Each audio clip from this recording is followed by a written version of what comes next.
Anne of the Island, Chapter 32. Tea with Mrs. Douglas. On the first Thursday night of Anne's sojourn in Valley Road, Janet asked her to go to prayer meeting. Janet blossomed out like a rose to attend that prayer meeting. She wore a pale blue, pansy-sprinkled muslin dress with more ruffles than one would ever have supposed economical Janet could be guilty of, and a white leghorn hat with pink roses and 3 ostrich feathers on it. Anne felt quite amazed. Later on, she found out Janet's motive in so arraying herself, a motive as old as Eden.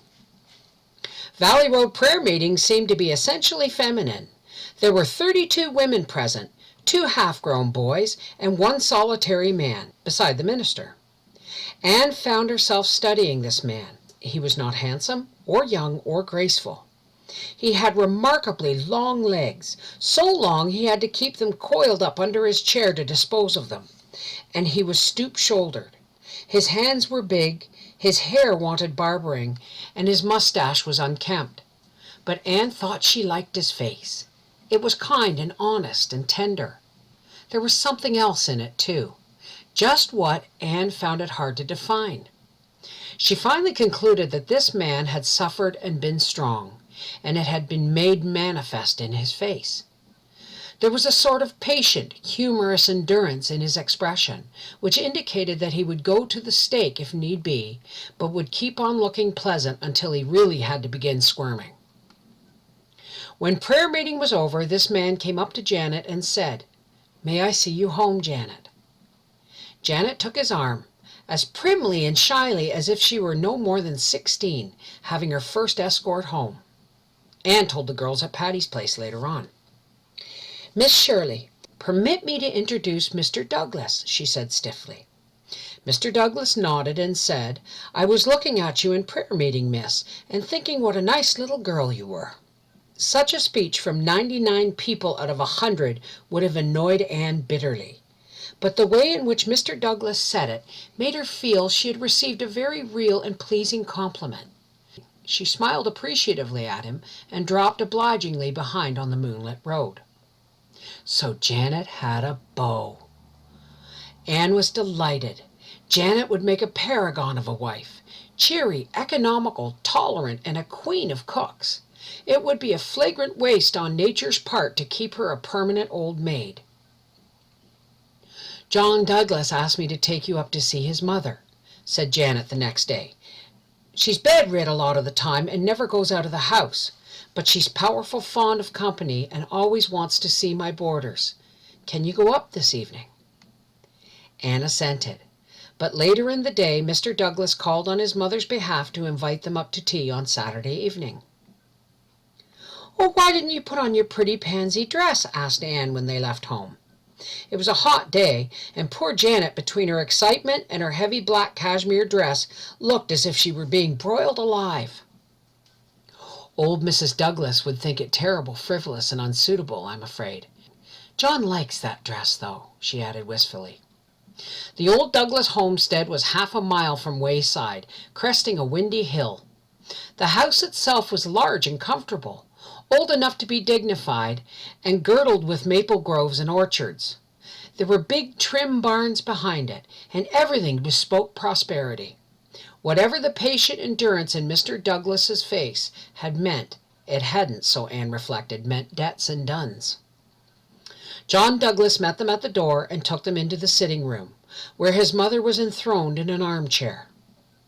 Anne had expected old Mrs. Douglas to be tall and thin, because Mr. Douglas was. Instead, she was a tiny scrap of a woman with soft pink cheeks, mild blue eyes, and a mouth like a baby's.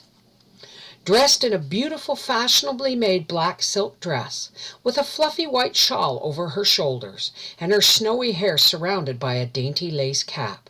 She might have posed as a grandmother doll. "How do you do, Janet, dear?" she asked sweetly. "I'm so glad to see you again, dear." She put up her pretty old face to be kissed. "And this is our new teacher. I'm delighted to meet you. My son has been singing your praises till I'm half jealous, and I'm sure Janet ought to be wholly so." Poor Janet blushed. Anne said something polite and conventional, and then everybody sat down and made talk. It was hard work, even for Anne, though nobody seemed at ease except old Mrs. Douglas, who certainly did not find any difficulty in talking. She made Janet sit by her and stroked her hand occasionally. Janet sat and smiled, looked horribly uncomfortable in her hideous dress, and John Douglas sat without smiling. At the tea table, Mrs. Douglas gracefully asked Janet to pour the tea. Janet turned redder than ever, but did it. Anne wrote a description of that meal to Stella. We had cold tongue and chicken and strawberry preserves, lemon pie and tarts and chocolate cake and raisin cookies and pound cake and fruit cake, and a few other things, including more pie, caramel pie I think it was. After I had eaten twice as much as was good for me, Mrs. Douglas sighed and said she feared she had nothing to tempt my appetite. I'm afraid dear Janet's cooking has spoiled you for any other, she said sweetly. Of course, nobody in Valley Road aspires to rival her. Won't you have another piece of pie, Miss Shirley? You haven't eaten anything. Stella, I had eaten a helping of tongue and one of chicken, 3 biscuits, a generous allowance of preserves, a piece of pie, a tart, and a square of chocolate cake. After tea, Mrs. Douglas smiled benevolently and told John to take dear Janet out into the garden to get her some roses. Miss Shirley will keep me company while you're out, won't you? She said plaintively. I'm a very frail old woman, Miss Shirley. For over 20 years I've been a great sufferer. For 20 long, weary years I've been dying by inches. How painful, said Anne, trying to be sympathetic and succeeding only in feeling idiotic. There have been scores of nights when they've thought I could never live to see the dawn, went on Mrs. Douglas solemnly. Nobody knows what I've gone through. Nobody can know but myself.